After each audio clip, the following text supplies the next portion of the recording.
உங்களோட திறமை என்னன்னு தெரியலையா? இந்த கதையை கேட்கும் ஒவ்வொருத்தருக்கும் உங்களோட டேலண்ட் இதுதான் என்ற டீப் எமோஷனல் செல்ஃப் ரியலைசேஷன் கண்டிப்பாக கிடைக்கும் இந்த கதையோட முடிவில். நீ பார்த்திடாத உன் திறமை. ஒரு நகரத்தில் கார்த்திக் என்ற இளைஞன் இருந்தான்.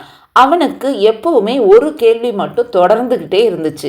என்னோட திறமை தான் என்ன அப்படிங்கிறது தான் அந்த கேள்வி. அவன் தினமும் யூடியூப்ல வீடியோ பார்த்தான். டேலண்ட்டை எப்படி கண்டுபிடிக்கிறது, சக்ஸஸ் எப்படி ஆகிறதுன்னு. ஆனால் அவன் வாழ்க்கை மட்டும் மாறவே இல்லை.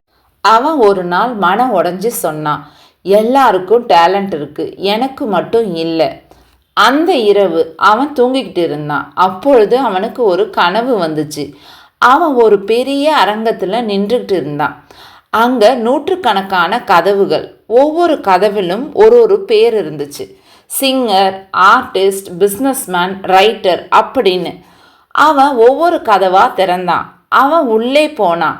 சில நிமிஷங்களில் வெளியிலையும் வந்தான். இது எனக்கு பொருந்தாது, இது எனக்கு பொருந்தாதுன்னு அவன் எல்லா கதவுகளையும் ட்ரை பண்ணான்.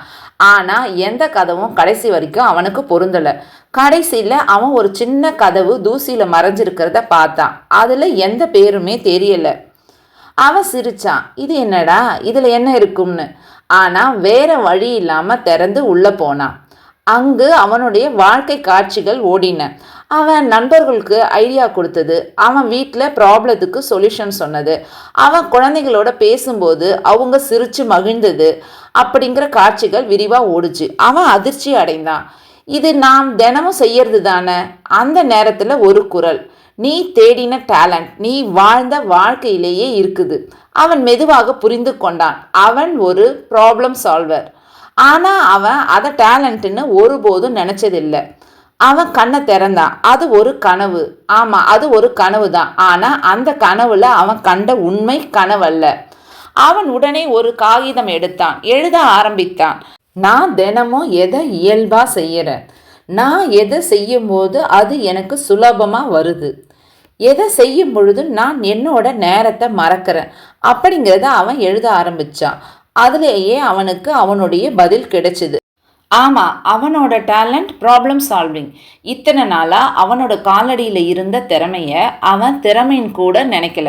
வேற எதையோ திறமைன்னு நினச்சி தேடிக்கிட்டு இருந்தான். ஆனால் இன்னைக்கு அவன் அதை கண்டுபிடிச்சிட்டான். நம்மில் பல பேர் டேலண்ட் இல்லாதவங்க இல்லை, நம்முடைய டேலண்ட்டை கவனிக்காதவங்க. அது பெருசாக இருக்காது, அது சின்னதாக தான் இருக்கும். ஆனால் அந்த சின்ன விஷயந்தான் நம்ம வாழ்க்கையை மாற்றும் பெரிய சக்தியாக இருக்கும். நீங்கள் தேடி அலையும் திறமை நீங்கள் தினமும் வாழற வாழ்க்கையிலேயே இருக்குது. நீங்கள் அதை சீரியஸாக எடுத்துக்கிற நாள் உங்கள் வாழ்க்கை மாற ஆரம்பிக்கும். உங்கள் லைஃப்பை மாற்ற போகிற டேலண்ட்டை நீங்கள் இப்போவே யூஸ் பண்ணிக்கிட்டு தான் இருக்கீங்க. அந்த திறமையை நீங்கள் கண்டுபிடிச்சு அதில் கவனம் செலுத்தும் போது வரக்கூடிய வெற்றி உங்களை இந்த உலகம் போற்றக்கூடிய மிகப்பெரிய வெற்றியாக அமையும்.